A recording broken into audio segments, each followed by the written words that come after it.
Hello everyone, welcome back to my YouTube channel. जैसा कि आप सभी जानते हैं कि हम सरस्वती पांडे और गोविंद पांडे की पुस्तक हिंदी भाषा एवं साहित्य का वस्तुनिष्ठ इतिहास पढ़ रहे हैं। आज हम पढ़ेंगे छायावादोत्तर काल को। अगर आपको मेरी वीडियो अच्छी लगी, वीडियो को लाइक करें, चैनल को सब्सक्राइब करें।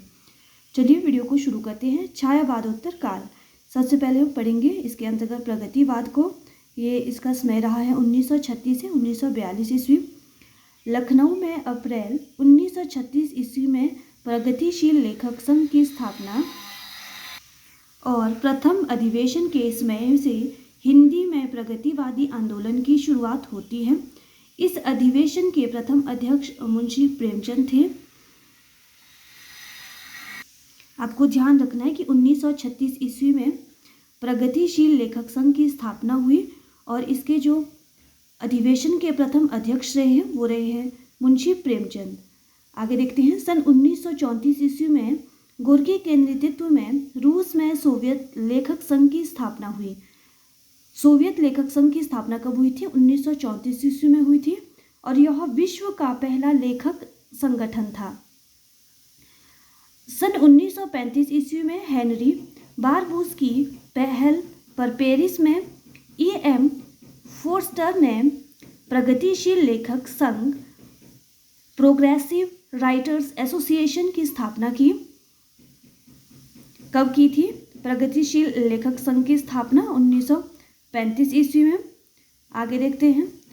मुल्कराज आनंद, सज्जाद जहीर, ज्योति घोष, K.M. भट्ट, हिरेन मुखर्जी, S. सिन्हा और मोहम्मद देन तासिन ने भारत की तरफ से सर्वप्रथम इंग्लैंड में जुलाई 1935 ईस्वी में भारतीय प्रगतिशील लेखक संघ का गठन किया था।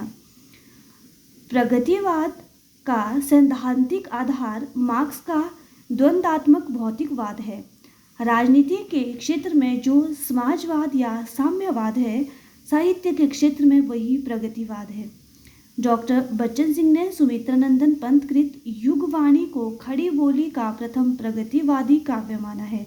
ध्यान रखना है कि जो डॉक्टर बच्चन सिंह रहे हैं, इन्होंने सुमित्रानंदन पंत कृत, जो इनके सुमित्रानंदन पंत की जो युगवाणी रही है, इसको खड़ी बोली का प्रथम प्रगतिवादी काव्य माना है। आगे देखते हैं।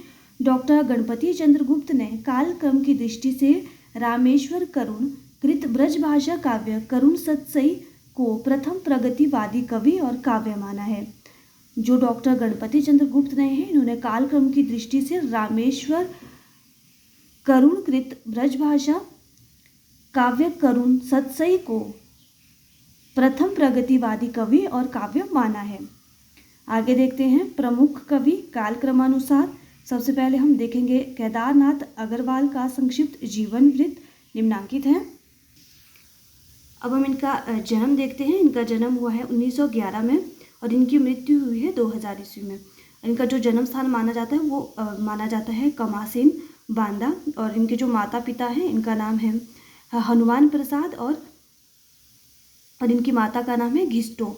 इनकी जो पत्नी रही है उनका नाम है पार्वती और इनका जो प्रथम संग्रह है वो युग की गंगा है।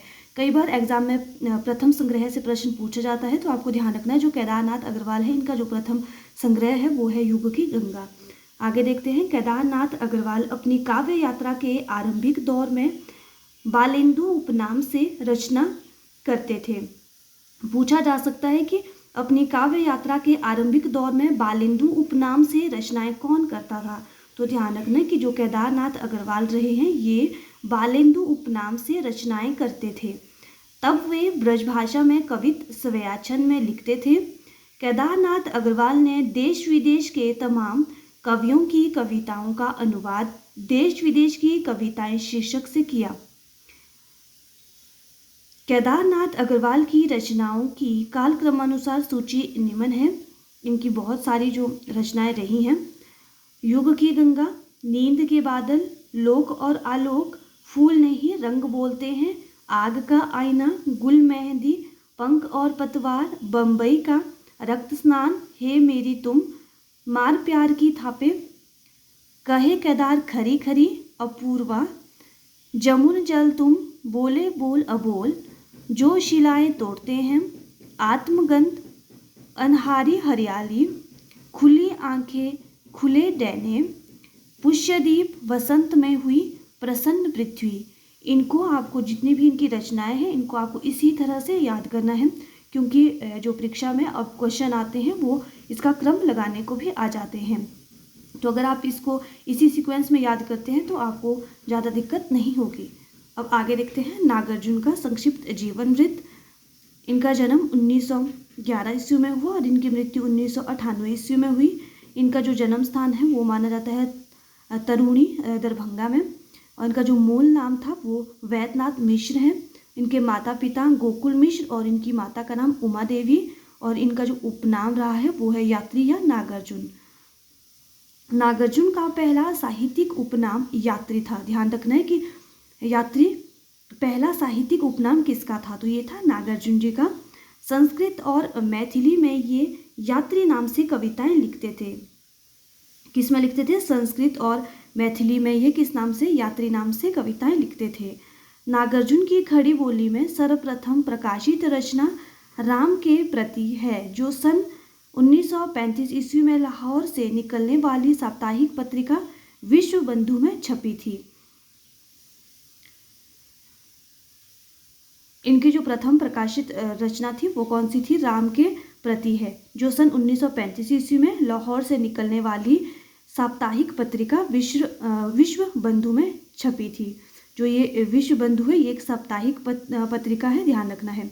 आगे देखते हैं नागार्जुन की रचनाओं की काल क्रमानुसार सूची निम्न है। इनकी जो रचना रही है युगधारा, सतरंगे पंखों वाली, प्यासी पथराई आंखें, भस्माकुर, तालाब की मछलियाँ, खिचड़ी, विप्लव देखा हमने, तुमने कहा था, हजार हजार बाहों वाली, पुरानी जुतियों का कोर्स। आगे देखते हैं नागार्जुन कृत भस्माकुर एक खंड काव्य है जो वर्व्य छंद में है। पूछा जा सकता है कि जो ये भस्माकुर है ये किस तरह का काव्य है, तो ये खंड काव्य है जो वर्व्य छंद में है। नागार्जुन ने मैथिली भाषा में पत्रहीन नगन गाच शीर्षक से काव्य लिखा। इसमें 52 कविताएं संकलित है। इस कृति पर उन्हें सन 1968 ईस्वी में साहित्य अकादमी पुरस्कार मिला। बहुत महत्वपूर्ण है, किस रचना पर इन्हें जो है ये साहित्य अकादमी पुरस्कार मिला था? ये मिला था पत्रहीन नगन गाछ पर। इसमें कितनी है? 52 कविताएं संकलित है। नागार्जुन ने अपनी कविता प्रतिहिंसा ही स्थायी भाव है के संदर्भ में लिखा है। यह तो नागार्जुन साहित्य की मैनिफेस्टो है। आगे देखते हैं डॉक्टर बच्चन सिंह ने नागार्जुन की कविताओं को नुक्कड़ कविता की संज्ञा दी है। किसने दी है? डॉक्टर बच्चन सिंह ने नागार्जुन की कविताओं को नुक्कड़ कविता की संज्ञा दी। याद रखना है, पूछा जा सकता है।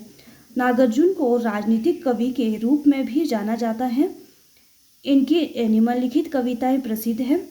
बादल को घिरते देखा है, पाषाणी, सिंदूर, तिलकित भाल, तुम्हारी दंतुरित मुस्कान, 5 पूत भारत माता के, कालिदास, हरिजन गाथा, अकाल और उसके बाद।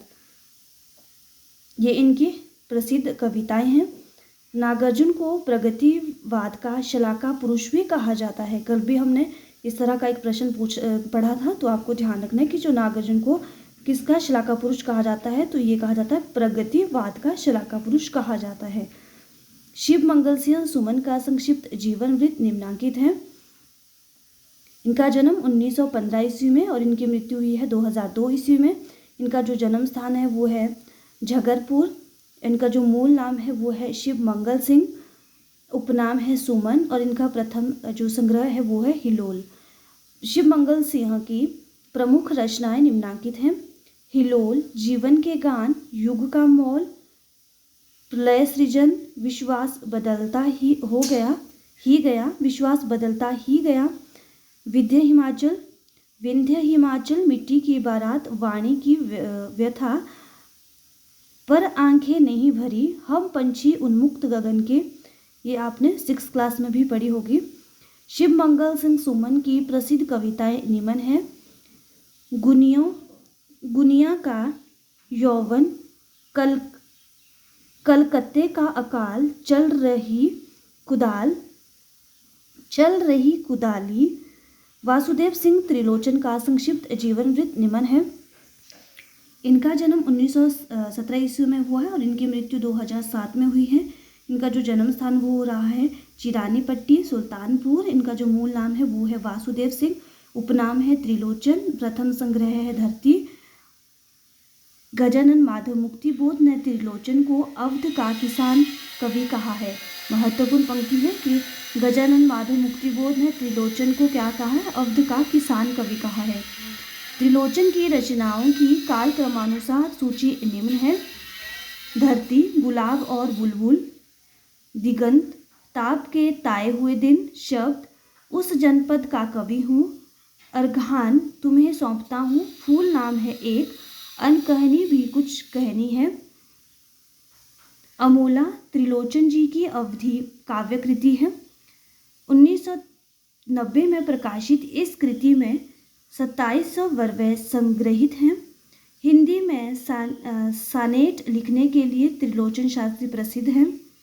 रांगेय राघव 1923 और 1963 ईस्वी का मूल नाम त्र्यंबक वीर राघवाचार्य है। रांगेय राघव ने 3 आख्यानात्मक काव्य लिखे हैं जो निम्न हैं: अजय, खंडहर, मेधावी, पांचाली। अजय खंडहर में 3 शीर्षकों झंकार, ललकार, हुंकार से स्टालिनग्राद युद्ध के कतिपय स्थलों का वर्णन किया गया है। रांगेय राघव के 2 अन्य मुक्तक काव्य हैं जो निम्न हैं: पिघलते पत्थर और राह के दीपक। आज हमने प्रमुख कवियों को पढ़ा, कल हम इनकी काव्य पंक्तियों को पढ़ेंगे। अगर आपको मेरी वीडियो अच्छी लगे, वीडियो को लाइक करें, चैनल को सब्सक्राइब करें।